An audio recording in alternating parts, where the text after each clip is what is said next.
그것이 이해가 아니라 무엇이라 그랬습니까? 증거라 그랬죠. 신앙은 증거를 요구하는 것입니다. 할렐루야. 그래서 그 증거를 요구하신 것에 대한 하나님의 응답은 임재였죠. 그래서 예배가 여러분 우리에게 굉장히 중요한 것이 무엇이냐? 예배 때 여러분들 이 가운데서 문제가 해결되는 어떤 설명이나 이해가 주어지는 것이 아닙니다. 하나님께서 반드시 문제를 해결하시겠다는 증자를 주시는 거예요. 근데 그 증자가 뭔가 봤더니 전능하신 하나님을 나타내는 것이죠. 하나님의 임재. 횃불은 불같은 성령 하나님의 임재를 예표하는 사건이라 그랬죠. 신기하게도 우리가 예배 한 번을 주님께 잘 올려드리면 문제는 해결되지 않았는데 마음이 시원한 거예요. 그런 경험들 많이 해보셨을 것입니다. 아, 내가 도대체 어떻게 해야 될지를 몰라가지고 하나님 앞에 나아가서 예배를 드릴 때 그냥 찬양 따라 부르고 말씀 선포하는 것을 그냥 이렇게 듣다가 은혜 받고 또 감화 받고 감격에 젖어서 눈물을 흘리다 보니까 예배를 다 끝나서 마치고 나니 문제가 다 해결된 것은 없는데 왠지 모를 나의 안에서 평안이 임하고 하나님이 믿어지고 해결이 될 것만 같고 그래서 실제 삶 가운데서 예배당 문 밖을 딱 나갈 때 여러분들 그 일들이 여러 상황들이 조합되고 또 도움의 손길들을 통해서 풀려지는 어떤 은혜를 여러분들은 다들 경험하셨을 겁니다. 아멘. 이 같은 복된 은혜가 우리 삶 가운데 충만하시기를 주 예수 그리스도로 축복드립니다. 그래서 예배가 중요하다. 어떤 것이 중요하냐? 성령 하나님의 임재와 성령님이 느껴지는 것이 굉장히 우리 가운데는 중요하다. 불같은 성령 하나님의 역사가 우리의 예배 가운데 있을 때 여러분들 우리는 어떤 것에도 두렵지 않죠. 할렐루야. 근데 이제 문제는 뭐냐면 하나님께서 이렇게 역사를 하실 때 마귀도 일한다는 거야. 그러니까 태초로부터 지금까지 마귀는 여러분들 이제 수레바퀴가 두 개잖아요. 하나가 돌면 같이 돌 수밖에 없죠. 마치 이와 같이 하나님의 일하심의 그 보조를 맞춘 이 수레바퀴의 한쪽 바퀴처럼 악한 마귀는 태초로부터 지금까지 일해왔다. 그러니까 하나님이 일하시면 동시에 누구도 일합니까? 마귀도 일해요. 마귀가 먼저 움직이는 법은 없습니다. 그러니까 여러분의 인생 가운데 마귀의 시험이 있는 것 같습니다. 할 때 항상 믿는 자는 무엇을 떠올려야 됩니까? 하나님께서 무언가를 시작을 하셨구나. 이렇게 생각하지만 틀리지 않다는 거죠. 그러니까 마귀는 단독적으로 일할 수 있는 권한이 없어요. 모방자요. 그리고 하나님의 말씀을 호도하는 자죠. 그러니까 하나님이 말씀하셔야지만 그것을 흔들려고 하는 마귀의 일도 시작되는 것이죠. 그래서 이 같은 이제 마귀의 역사는 어떻게 이루어지느냐? 대부분 누구를 통해서 이루어지냐면 가까운 사람들을 통해서 일어나게 된다는 것이죠. 그러니까 이에 대해서 주님께서 우리에게 분명하게 가르쳐 주셨어요. 야, 너희들이 시험을 당할 때 이 일에 모든 주도하는 주도권을 가지고 일하시는 분이 누구시냐? 하나님이시다. 이 사실을 잊어버리지 말아라.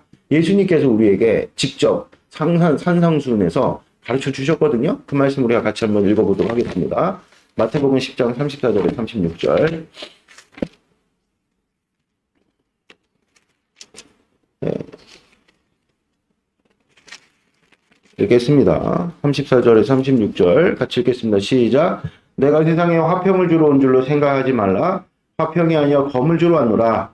내가 온 것은 사람이 그 아버지와 딸이 어머니와 며느리가 시어머니와 불화하게 하려 함이니 사람의 원수가 자기 집안 식구리라. 아멘. 그러니까 마귀의 대부분의 역사가 왜 가까운 사람들을 통해서 이루어지는지를 예수님께서 분명하게 우리에게 가르쳐 주셨죠. 할렐루야. 아멘. 왜 가까운 사람에게 이렇게 일어나게 되느냐? 사실 우리가 여러분들 가까이 두는 사람들이 나의 정체성입니다. 나의 거울들이에요. 그렇잖아요, 여러분들. 우리가 가족도 우리가 사랑해서 결혼을 시작해갖고 이렇게 전개가 되는 거듯이 여러분들 우리 자식들이 누굴 닮았어요? 다 우리를 닮았어요. 우리 모습이 투영된 존재들이 가까운 사람들이죠. 그러니까 가까운 사람 가운데서 이런 어떤 시험의 일들이 벌어지는 건 사실 내 속에 있는 것들이 드러나는 것이죠. 그렇죠? 그래서 어떤 이런 시험을 주님께서 악한 마귀에게 허락하시는 그럼 이유가 무엇이냐? 사람으로 하여금 하나님을 경외하는 것이 무엇인지를 가르치시려고 이런 시험을 허락하시는 것이죠. 그러니까 하나님을 경외하는 것은 사람의 말을 듣는 것이 아니니까 가까운 사람들이 하는 말들은 사실 누구의 심중에 있는 말입니까? 말이라고 생각하시면 돼요. 내 심중에 있는 말인 거예요, 여러분들. 그러니까 누구 핑계 댈 게 없어요, 여러분들. 가까이 있는 사람들 뭐 예를 들어서 아내는 남편을, 남편은 아내를, 혹은 또 자식들을 핑계 대거나 얘네 때문에 이렇다.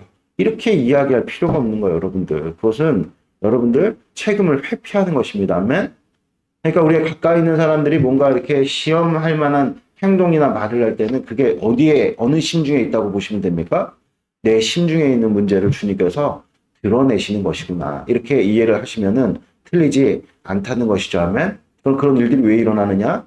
사람이, 하나님, 그러니까 사람이 하나님을 경외하는 것이 무엇인지를 주님께서 가르치시기 위함이다. 이 사실을 여러분들이 분명하게 마음에 새기시는 복된 축복이 있길 바랍니다. 아멘. 제가 참 축구를 좋아해서 자주 보는데, 이 잘하는 팀들은요, 상대, 잘하는 팀하고 맞붙는 팀은 당연히 조금 실력이 떨어지는 팀이겠죠. 그 사람들이 펼치는 전략이 뭐겠어요? 수비만 하는 거예요. 근데 그 잘하는 팀들은 이 수비를 끌어내가지고 그 빈틈을 공략해서 득점을 하죠. 이 잘하는 팀입니다. 시험에 오는 원리도 이와 똑같다. 주님 우리에게 가르쳐 주십니다. 에베소서 5장 13절에 보면은 드러나는 어둠마다 빛이라 그러잖아요. 어둠은 대체적으로 어떻다는 거예요? 숨어 있다는 것입니다. 할렐루야. 근데 하나님의 영광이 딱 임하면 그 숨겨져 있던 어둠이 우리 가운데서 드러나게 되는 것이다. 왜? 다 빛으로 하나님의 영광으로 삼으시려는 하나님의 귀하고도 복된 손길이라는 사실을 여러분들이 잊지 마시기를 축복드립니다. 아멘. 그러니까 이제 우리가 창세기 15장에서 이 하나님께서 요구하셨던 그 짐승을 쪼개가지고 그 가운데로 횃불이 지나갔잖아요. 이 모든 의식을 우리가 무엇이라고 배웠습니까? 예배다, 예배. 지금으로 적용하면 예배다. 그러니까 한마디로 얘기해서 아브라함이 예배를 통해서 하나님의 크신 임재를 맛봤단 말입니다. 그러니까 하나님의 크신 임재를 맛봤다는 것은 무슨 뜻입니까? 하나님의 영광이 아브라함에게 크게 비쳤다. 이렇게 우리가 이해를 할 수 있겠죠. 그랬더니 어떤 일이 벌어지느냐? 아브라함의 감추어진 어둠이 드러난 것이죠. 누구에게서요? 가장 가까이 있던 아내에게서 드러난 것입니다. 그러니까 아내가 잘못된 게 아니라 사실상 그 아내가 아브라함이 가지고 있었던 어둠, 어떤 것이겠어요? 하나님보다는 사람의 말을 따르려고 하는 경향성, 그러니까 자기 생각과 자기 뜻대로 하려고 하는 그런 경향성이 가장 가까이 있는 아내에게서 나타나게 된 것이죠. 근데 이때가 기회라는 거예요. 그래서 여러분들 하나님을 경외하여서 사람의 말을 꺾어버리고 하나님의 말씀에 순종할 수 있는 그런 놀랍고도 복된 기회인 것이죠. 아멘. 그러니까 이런 성경의 본문을 보면서 이렇게 뭐 사라를 탓하거나 아니 왜 또 이런 일들을 주님께서 버리시는가 뭐 이런 식의 고민을 여러분들 하게 된다면 성경을 지금 보고 있는 시각이 굉장히 얕은 거죠. 이 모든 것들은 하나님의 주도하신 가운데 일어나는 하나님의 복주심입니다. 이 사실을 여러분들이 분명하게 마음에 새기시는 복된 축복이 있길 바랍니다. 아멘. 그런데 문제는 뭐냐면요. 악한 마귀가 만만치 않다는 것입니다. 그러니까 무슨 뜻이냐? 상황이 만만치 않다는 거예요. 그러니까 잠언서 2장 19절이나 25장 24절에 보면 다투는 여인과 같이 사는 것은 동굴에 들어가서 사는 것보다 힘들다. 이런 표현들이 여러 번 반복됩니다. 그러니까 지금 여기서 보면 사례가 나와가지고 아브라함에게 이렇게 다투고 지금 뭐 하는 이런 내용들 이게 아브라함으로서는 여러분들 이게 감당하는 게 쉬웠겠어요? 어렵겠어요? 어려운 일입니다. 어려운 일. 그러니까 결혼해서 부부로 살아가시는 분들은 아시겠지만 배우자가 남편이 혹은 아내가 뭔가 나에 대한 어떤 반대되는 의견을 가지고 하고 다툼을 일으키면요. 굉장히 그것이 버겁습니다. 쉽지가 않아요. 여러분들 여기에서 우리가 잘 생각해야 될 게 뭐냐면 모세도 매번 이 백성들과 하나님 사이에서 고뇌했죠. 이 백성들은 누굽니까? 하나님의 신부들로 주님께서 지목하신 자들이에요. 아멘? 그러니까 이 다투는 여인들이라고 할 수 있겠죠. 그러니까 모세는 하나님의 뜻을 대언하는 자죠. 대변하는 자죠. 그러다 보니까 백성들의 저항을 맨날 이렇게 받게 되니까 하나님과 이 백성들 사이에서 늘 고뇌했단 말이에요. 그러면서 이가 하나님께 나가서 이 같은 고충을 가려져. 이거를 성경에서 뭐라고 얘기하느냐? 지혜라고 주님 우리에게 가르쳐 주시는 거죠. 그러니까 여러분들 상황이 만만치 않다는 겁니다. 그래서 이 같은 마귀의 역사들에 대해서 성령 충만했던 이 사도들은 이런 시련들을 어떻게 이겨냈느냐? 여러분들, 그 사도들도 마찬가지예요. 사도들을 저항하고 사도들에게 반기를 들었던 대상들은 이방인들이 아닙니다. 같은 유대 족속들이에요. 가장 가까이 있던 자들이에요. 그들이 와가지고 핍박하고 시련을 주었을 때 이들이 어떻게 했습니까? 이들이 어떻게 했는지를 한번 우리 같이 봅시다. 사도행전 5장 29절. 5장 29절입니다. 29절 먼저 읽도록 하겠습니다. 29절 같이 읽겠습니다. 시작. 베드로와 사도들이 대답하여 이르되 사람보다 하나님께 순종한 것이 마땅하니라. 이렇게 선포를 하고 41절 읽을까요? 읽겠습니다. 시작. 사도들은 그 이름을 위하여 능욕을 받는 일에 합당한 자로 여기심을 기뻐하면서 공의 앞을 떠나니라. 그러니까 사도들이 성령 충만했죠. 그래서 이 같은 시험의 상황을 어떤 것으로 이해했습니까? 야, 하나님께 영광을 돌릴 수 있는 기회로구나. 이렇게 이해를 했단 말입니다. 그래서요, 중요한 것은 사도들이 이런 시험에 대해서 사람의 실력으로 대응을 했을까요? 아니란 말이에요, 여러분들. 성령 충만하니까 어떻게 했어요? 그냥 고난을 감사함으로 받아들였다는 것입니다. 할렐루야. 아멘. 무슨 말씀인지 아시겠죠? 모세도 마찬가지죠. 이런 백성들이 이렇게 치고 들어왔을 때 이 하나님의 신부들이 다투는 여인처럼 와가지고 저항을 할 때 거기에 대해서 같이 다퉜느냐, 같이 싸웠느냐, 혹은 동조했느냐? 그렇지 않았죠. 누구에게로 갔습니까? 하나님께로 나아갔다. 그래서 하나님께 아뢰고 하나님께 지혜를 얻어 대응하여서 그들을 끌고 출애굽 하였죠. 이 같은 복된 은혜가 여러분들 삶 가운데 충만하시기를 주 예수 그리스도 이름으로 축복드립니다. 아멘.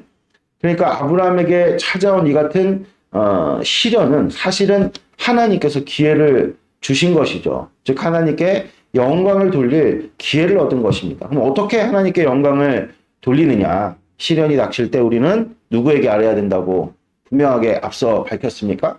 성령 하나님께 아뢰야 한다. 즉 모세의 지혜와 사도의 삶이 우리 가운데 요구가 되는 것이죠. 즉 마귀의 말을 자연스럽게 하나님 앞에 이렇게 태극권하듯이, 태극권 여러분들 보신 적 있으세요? 예, 상대가 이렇게 공격을 탁 해오는 그것을 그대로 받아가지고 그쵸? 상대방에게 돌려주는 이게 태극권의 기본 원리 아닙니까? 마치 태극권 하듯이 누구에게 돌려드리는 겁니까? 우리에게 닥쳐오는 모든 시련들이나 고난들이나 공공함에 대해서 하나님께 돌려드릴 때 그게 이제 다시 마귀에게 돌려가겠죠. 이 같은 복된 지혜가 우리에게 요구가 된다. 그럴 때 여러분들 우리는 약속의 길을 수월하게 걸어갈 수 있다는 것입니다. 그렇지 않으면 많은 고통이 수반이 되죠. 겪지 않아도 될 시련을 우리가 겪어야 됨을 창세기 16장에서는 우리에게 분명하게 보여주고 있는 것이죠. 아브라함은 이것을 온몸으로 맞았잖아요. 여러분들. 그러니까 우리가 이 같은 정말 이 아브라함의 스토리를 통해 가지고 우리에게 하나님께서 너희들이 지금 닥친 여러 가지 어려움의 문제들에 대해서 너희들 스스로 자꾸 고민하고 해결하려고 하지 말고 누구께 아뢰라는 것입니까? 하나님께 아뢰라. 그리고 그런 어떤 상황을 원망하거나 원통해하거나 너무 그렇게 골머리 썩는 듯이 그 침통한 표정 지면서 불행함을 느끼지 말고 사도 바울이 이야기했잖아요. 너희들 가운데 오는 그 불시험을 기뻐하라. 왜 그랬습니까? 하나님께 영광을 돌릴 수 있는 기회를 주님께서 우리에게 주신 것이다. 이것을 오늘 주님께서 우리에게 말씀하고 있는 것입니다. 아멘. 오늘 사라가 요구하는 이 아브라함을 향한 요청은요. 지극히 합리적이고 정당합니다.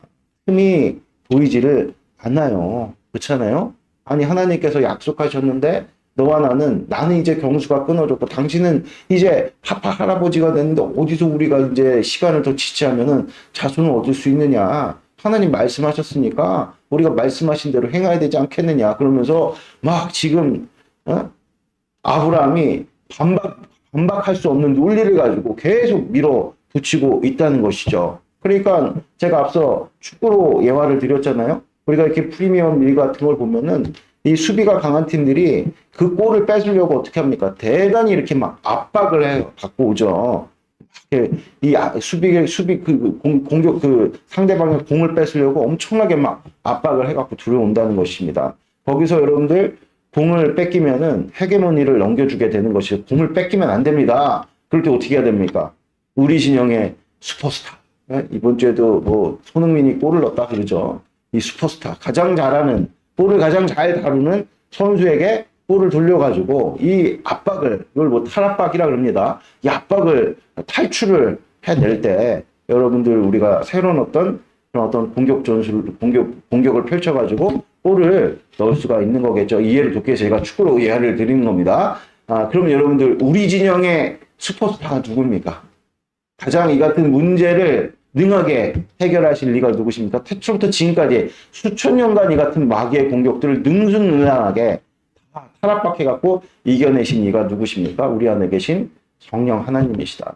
이 사실을 여러분들이 분명하게 마음에 새기시는 복된 축복이 있길 바랍니다. 그분께 모든 헤게모니를 내어드리는 그러니까 그 볼을 내어드리는 거예요. 그분이 드리블 해가지고, 그죠? 그 모든 압박을 이겨낼 수 있게 그분께 우리의 볼을 내어드리는 거, 우리 인생의 헤게모니를 내어드리는 거. 아멘?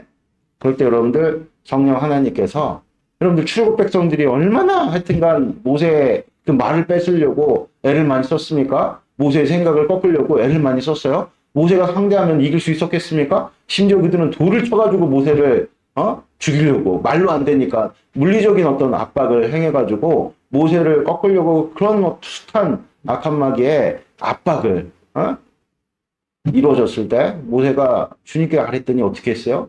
주님께서 그 모든 지혜와 능력으로 그 모든 압박을 다 이겨내시고 하나님의 복되신 뜻을 이루어내셨다. 이 사실을 여러분들이 분명하게 마음 가운데 새기시고 오늘도 여러분들의 삶 가운데서 여러분들 시험은 먼 데 있지 않아요.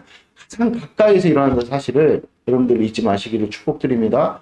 도무지 어떻게 해볼 수 없는 이런 문제들에 대해서 하나님께 성령 하나님께 우리의 모든 문제들을 내어드릴 때 성령 하나님께서 이 모든 것들을 지혜롭게 우리 가운데 이루실 줄을 믿습니다. 할렐루야.